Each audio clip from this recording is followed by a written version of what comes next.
7 శనివారాల వ్రతం చేసుకునేవారు చదవాల్సినటువంటి రెండవ కథ కుమ్మరి భీముని కథ. మొదటి కథ ఏమో శ్రీ వెంకటేశ్వర స్వామి మహత్యము. అది ఎవరైనా మిస్ అయితే ఈ వీడియో కింద డిస్క్రిప్షన్ లో ఆ మొదటి కథ లింక్ కూడా, శ్రీ వెంకటేశ్వర స్వామి మహత్యం కథ లింక్ కూడా ఇస్తాను, చూడండి. ఆదిత్య పురాణము ప్రకారము భగవంతుడు కృతయుగమున నరసింహస్వామి గాను, త్రేతాయుగమున శ్రీరాముని గాను, ద్వాపర యుగమున శ్రీకృష్ణుడు గాను, కలియుగమున శ్రీ వెంకటేశ్వర స్వామి గాను వెలిశారు అని చెప్పబడింది.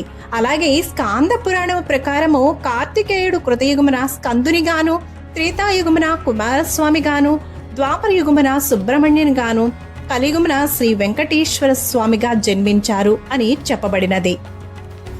అలాగే మార్కండేయ పురాణంలో శ్రీహరి షణ్ముఖునిగా అవతరించి కలియుగమున ఏకముఖుడగు కుమారస్వామిగాను, వెంకటాచలపతిగాను దర్శనమిచ్చుచున్నాడు అని చెప్పబడినది.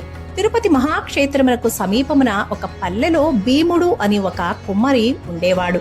అతడు పేదవాడు. కుండలను తయారు చేసి వాటిని అమ్ముకుని జీవిస్తూ ఉండేవాడు.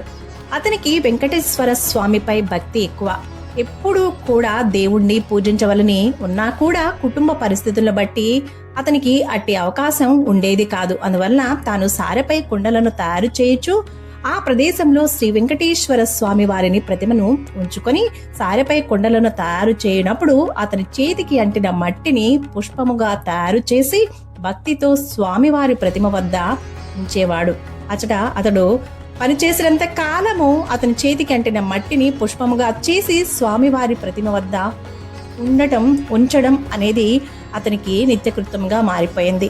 ఆ ప్రాంతమును పరిపాలించు రాజు తొండమానుడు కూడా శ్రీ వెంకటేశ్వర స్వామి యందు భక్తి కలవాడు.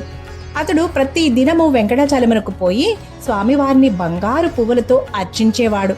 అతడు పూజించి ఉంచిన బంగారు పూల స్థానమున మట్టి పువ్వులు స్వామివారి వద్ద ఉండడం గమనించి తొండమానుడు తానుంచిన బంగారు పూల స్థానమున మట్టి పువ్వులు ఎలా వచ్చాయో అర్థం కాక అర్చకులేమైనా బంగారు పూలను అపహరించి మట్టి పూలను ఉంచుతున్నారా అని తన భటులను కాపలా కూడా ఉంచాడు.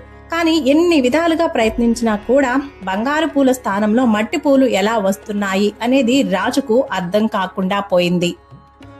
దానితో రాజుకు మానసిక వ్యధ పెరిగింది. చింతాపీడితుడైన రాజుకు ఒకరోజు శ్రీ వెంకటేశ్వర స్వామి కలలో కనిపించి, రాజా, సమీప గ్రామాన భీముడు అని ఒక కుమ్మరి ఉన్నాడు. అతడు కుండలు చేయిచు చేతికంటిన మట్టిని పుష్పముగా చేసి నా ప్రతిమ వద్ద ఉంచుచూ ఉన్నాడు. అతడు కుమ్మరి అయినను కుండలు చేయుచున్నను నన్ను నిత్యము ధ్యానించు మూఢభక్తుడు. నా నామస్మరణ ధ్యానము విడువని మహాభక్తుడు. వాని భక్తి ప్రభావమున అతడుంచినటువంటి మట్టి పువ్వులు ఎచట నా సన్నిధానమును చేరుచున్నవి. నీ ఉంచిన బంగారు పువ్వులు అతడుంచిన పూల ముందు నిలవలేక అదృశ్యమవుచున్నవి. భక్తిలో అతడు నీకంటే ఉత్తముడు, విచారించకము అని ఆ రాజును ఓరడించెను. తనను మించిన మహాభక్తుడొకడున్నాడు అని స్వామివారి మాటల ద్వారా తెలుసుకున్న మహారాజు భటులతో కలిసి సమీప గ్రామంలో తిరగసాగెను. పల్లెలో సారపై కుండలను త్రిప్పుతూ చేతికంటిన మట్టిని పుష్పముగా చేసి సమీపమునున్న శ్రీ వెంకటేశ్వర స్వామి వారి ప్రతిమ వద్ద పడునట్లు నేర్పుగా విసురుచూ కుండలను చేయు భీముని చూసెను. రాజు వానిని చూసి ఆశ్చర్యపడెను. రాజు భీముని సమీపించి, ఓయి, నీవు స్వామిని మట్టి పూలతో పూజించట ఎలా? నీకు పూజకు పుష్పములు దొరకలేదా? నీవు సారెను త్రిప్పుచు వచ్చిన మట్టిని పుష్పముగా చేసి స్వామివారి వద్ద పడునట్లు విసురుచున్నావు. చాలా విచిత్రంగా ఉన్నదే. నీ ఉద్దేశమును వివరింపుము అని అడిగాను. అప్పుడు భీముడు రాజుకు నమస్కరించి, మీ వంటి వారు వచ్చుటచే నా ఇల్లు పావనమైంది. నేను చదువురాని మూర్ఖుడను. స్వామివారిని పూజించుట ఎట్లాగో నాకు తెలియదు. పూజా విధానం కూడా నేను ఎరుగను.